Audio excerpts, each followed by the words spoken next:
Assalamualaikum warahmatullahi wabarakatuh. Perkenalkan, nama saya Tugiman SPD dari SD swasta Al-Wasliyah 80 Kisaran. Saat ini sedang melaksanakan peer teaching tentang coding dan kecerdasan artifisial modul 2 TP1 dan indikator 1. Selamat menyaksikan. Assalamualaikum warahmatullahi wabarakatuh. Assalamualaikum warahmatullahi wabarakatuh.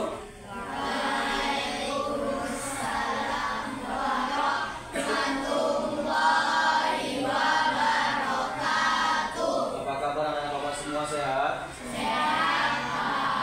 Sudah bersemangat mengikuti pembelajaran hari ini? Sudah, Pak. Baik, untuk lebih semangat lagi, silakan ketua kelas pimpin doanya.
Ada yang tidak hadir hari ini?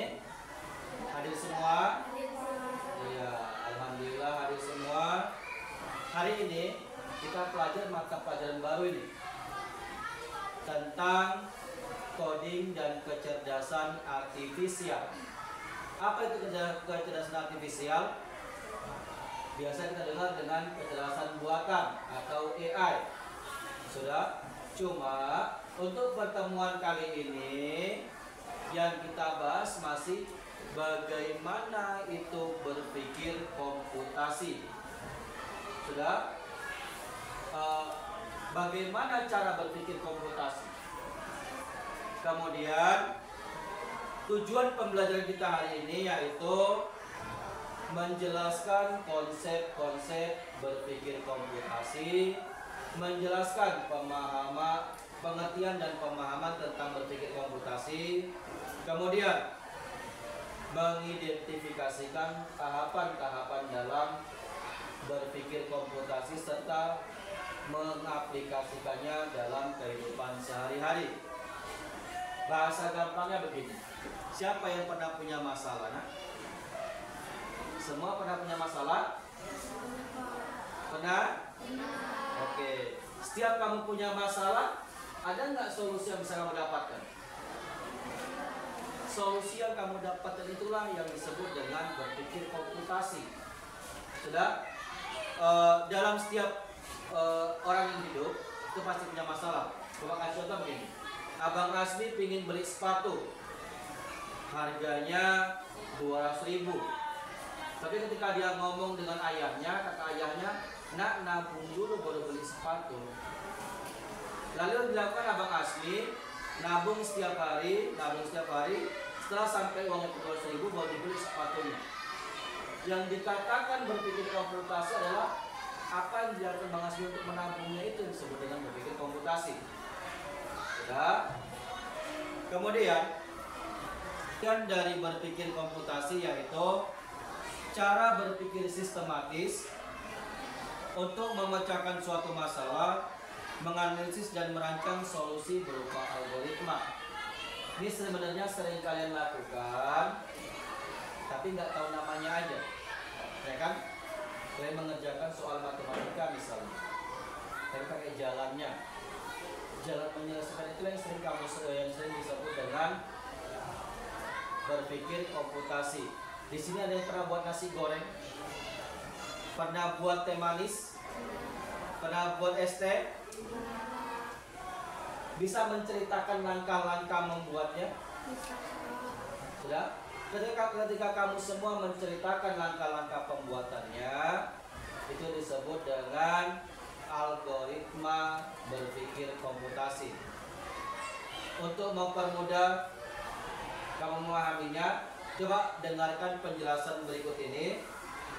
Dengarkan dengan seksama, kemudian nanti baru kita praktikkan. Pengenalan computational thinking. Hai teman kece, coba tebak apa artinya computational thinking atau berpikir komputasional? Adakah yang bermata jeli dan melihat kata komputasional di sini? Jadi mungkin ada hubungannya dengan komputer ya? Iya, betul sekali. Jempol buat kamu yang sudah menebak dengan benar. Berpikir komputasional adalah proses berpikir untuk menyelesaikan masalah dengan efektif dan efisien. Dalam ilmu komputer, proses berpikir ini dilakukan sebelum mulai menulis coding atau pemrograman. Jika sudah direncanakan dengan baik, maka coding yang ditulis akan sesuai dengan kebutuhan dan dapat diselesaikan dengan cepat dan tepat. Tapi ternyata berpikir komputasional juga bisa dilakukan tanpa komputer dan tanpa internet loh.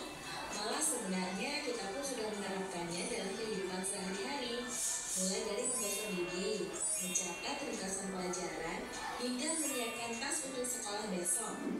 Wah, kalau kita sudah bisa menerapkannya setiap hari, berarti kita semua sudah mahir dong. Belum tentu. Contoh-contoh tadi kan menerapkan berpikir komputasional pada masalah yang sederhana. Masih banyak nih masalah yang lebih kompleks, seperti misalnya mengatur keuangan bulanan, apa yang harus dilakukan kalau kamu tersisa di tempat baru, hingga memilih jurusan dan karir. Lalu yang lebih penting lagi, ketika kamu dewasa nanti, kamu akan menghadapi era industri 4 dan bahkan 5. Di sini kamu perlu kecakapan untuk memanfaatkan dunia digital, mulai dari mencari dan memilah informasi yang kamu perlukan, hingga menggunakan informasi itu untuk membuat keputusan penting dalam hidupmu. Menghadapi masalah kompleks kehidupan di masa sekarang dan masa depan ini mirip seperti merencanakan coding yang sudah dibahas sebelumnya. Kuncinya adalah memahami masalah dengan tuntas dan mencari cara menyelesaikan yang efektif dan efisien. Nah, kalau begitu, bagaimana agar kita bisa berpikir komputasional? Sekarang kita bahas ya, landasan dari berpikir komputasional. Yang pertama, dekomposisi. Dekomposisi artinya membagi masalah kompleks ke bagian yang lebih kecil agar mudah diselesaikan. Misalnya, kamu ditunjuk jadi ketua panitia lomba 17-an. Maka, untuk memudahkan pelaksanaan, kamu bisa menunjuk panitia bagian acara, konsumsi, publikasi, keamanan, dan lainnya. Yang kedua, pengenalan pola. Artinya mencari kesamaan dan pola di antara bagian-bagian masalah kompleks yang sudah dipecah. Misalnya, kamu hendak melipat dan menyimpan jemuran di rumah, maka kamu perlu bisa mengenali jemuran milik ayah, ibu, kamu, adik, dan milik bersama seperti spray, handuk, dan lainnya. Ini karena jemuran-jemuran itu perlu disimpan di tempat yang berbeda. Yang ketiga, abstraksi. Artinya fokus pada informasi yang penting saja, mengabaikan detail yang tidak diperlukan. Misalnya, kamu hendak menceritakan pengalamanmu berwisata keluar kota. Tentunya kamu mengalami banyak hal, dari mulai berangkat di bus, berfoto bersama, makan di restoran, menginap di hotel, hingga perjalanan pulang. Tapi nggak mungkin kan kamu ceritakan semua kejadian dengan detail pada teman-temanmu. Pasti mereka bosan kalau kelamaan. Jadi kamu harus menyaring beberapa kejadian yang menarik saja untuk diceritakan pada teman. Yang terakhir,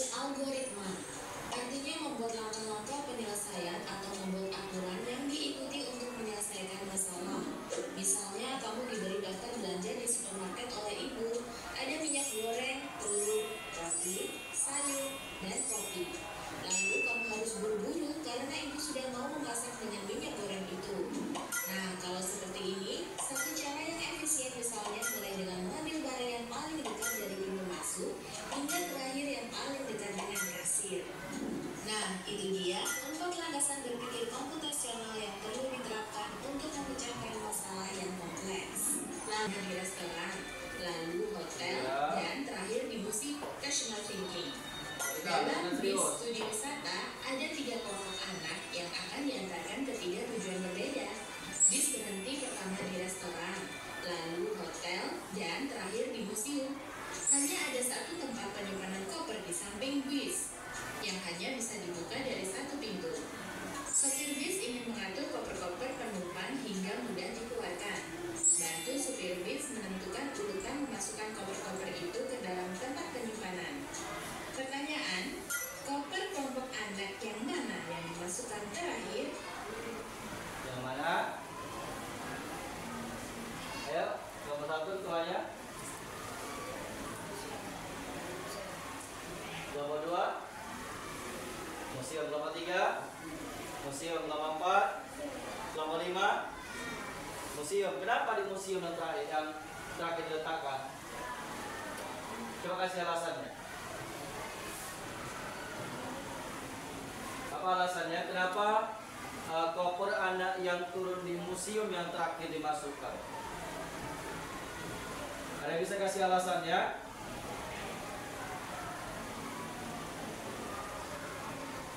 Ada yang bisa kasih alasannya? Tadi nak busnya berhenti di mana aja? Restoran, hotel, baru ke museum.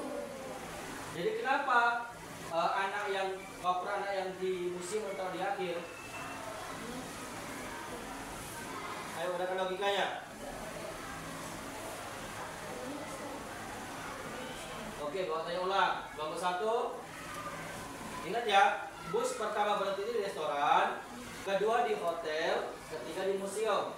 Kelompok 1, kalau seandainya kamu yang jadi supirnya, udah, koper siapa yang kamu letak paling terakhir? Museum. Alasannya? Iya. Kelompok 2, apa jawabannya?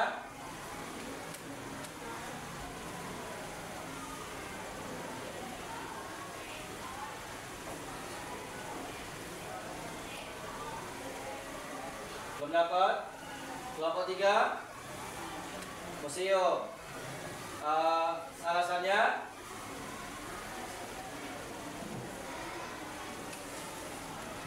Karena museum tempat peristirahatan terakhir. Kelompok 4 museum. Alasannya?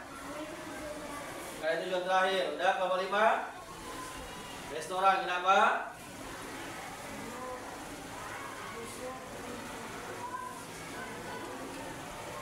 Berarti pertama restoran gitu. Sudah. Akhirnya dimasukkan. Sudah. Jawaban yang benar adalah, kita dengarkan lagi selanjutnya. Biar adil, kita dengarkan lagi penjelasannya.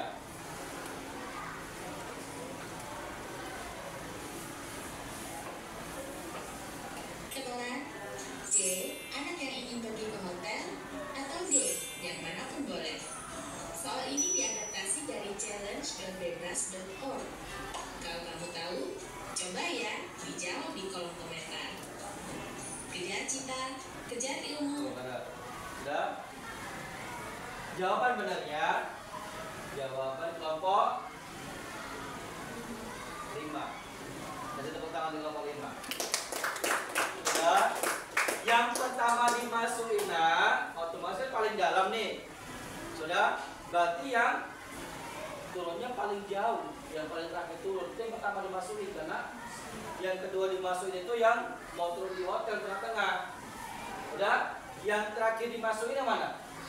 Yang turun di restoran, karena restoran jual nyampe, biar gampang ngeluarinya, nggak bongkar-bongkar lagi.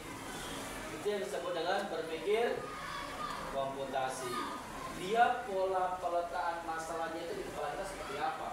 Kemudian Apa sih nak manfaatnya kita berpikir komputasi tadi? Menurut kamu dari hasil penjelasan tadi, apa manfaatnya nak? Ya, satu.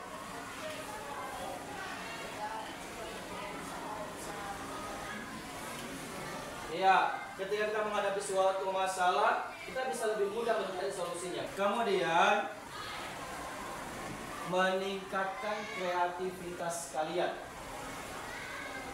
Semakin banyak kamu berpikir kreatif, berpikir komputasi, maka kamu terlihat semakin kreatif. Kemudian, untuk memudahkan kamu mengambil sebuah keputusan, coba tadi menentukan jalan mana yang mau kamu lewati. Lebih mudah untuk keputusannya kan, lebih cepat sampainya juga. Kemudian, setelah kamu mudah mengambil keputusan, otomatis lebih mudah menjadi kerjasama dan komunikasi kan. Sudah, untuk memperdalam kembali, Bapak punya satu studi kasus yang bisa kamu diskusikan dengan kelompok kamu. Coba diskusikan dengan kelompok kamu. Di studi kasus itu, mobil truk ingin berjalan ke tempat konstruksi. Coba susun jalan yang paling gampangnya agar mobil truk bisa sampai ke tempat konstruksi lebih cepat dan tidak kena macet. Oh, nggak bisa. Harus ikuti kotak petunjuknya. Ada petunjuknya.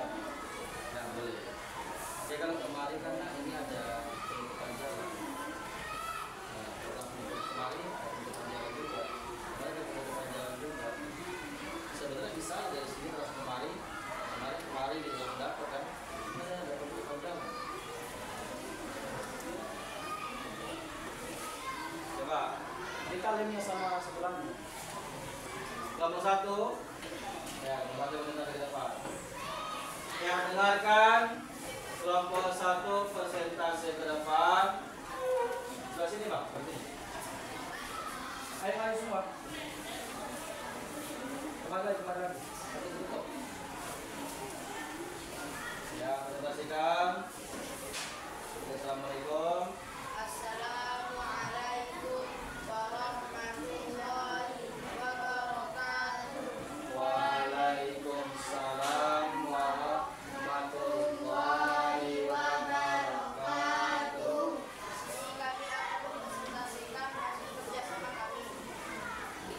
Jadi di sini kami ingin mengerjakan kasus bagaimana cara mobil ini agar sampai ke tempat konstruksi. Jadi caranya ada beberapa potong kertas yang harus kami potong dan kami lem agar mobilnya bisa berjalan ke tempat konstruksi. Baik. Ada yang mau tanya lagi? Ada yang tanya? Ada kelompok lain? Ada yang mau tanya? Nggak ada? Oke, silakan tutup. Demikian hasil presentasi kami. Assalamualaikum warahmatullahi wabarakatuh.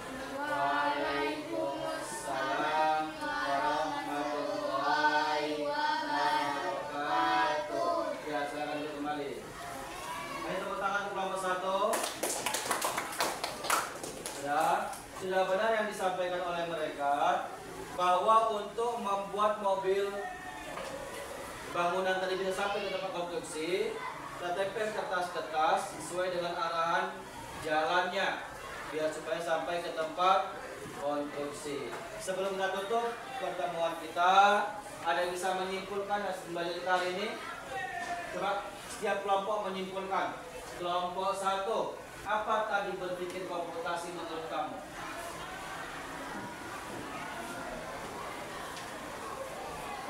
Bisa?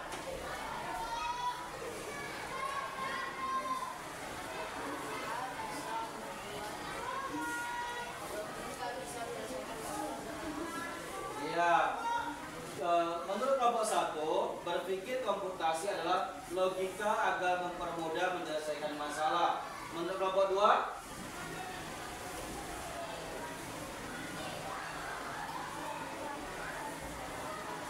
Menggunakan logika untuk menyelesaikan masalah kelompok 3. Berpikir secara logika kelompok 4. Menyelesaikan masalah dengan logika kelompok 5. Berpikir oke. Berpikir komputasi, pengertian tadi cara berpikir yang sistematis, analisis untuk menyelesaikan masalah. Tadi udah kita bahas berpikir ke pengertiannya serta manfaatnya, kemudian praktik dalam penyelesaiannya. Untuk pertemuan selanjutnya kita akan bahas lagi tahapan-tahapan untuk menyelesaikan berpikir komputasi.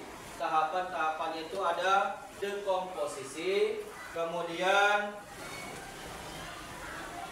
ada pengenalan pola, kemudian ada abstraksi dan perancangan algoritma.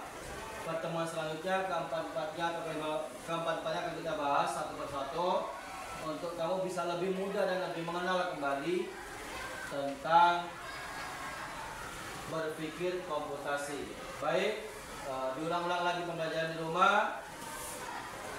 Belajar menyelesaikan masalah secara bertahap agar lebih mudah diselesaikan. Baik, silakan ketua kelompok diberi doanya sebelum pulang.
Untuk kelas, sampai jumpa di pertemuan selanjutnya.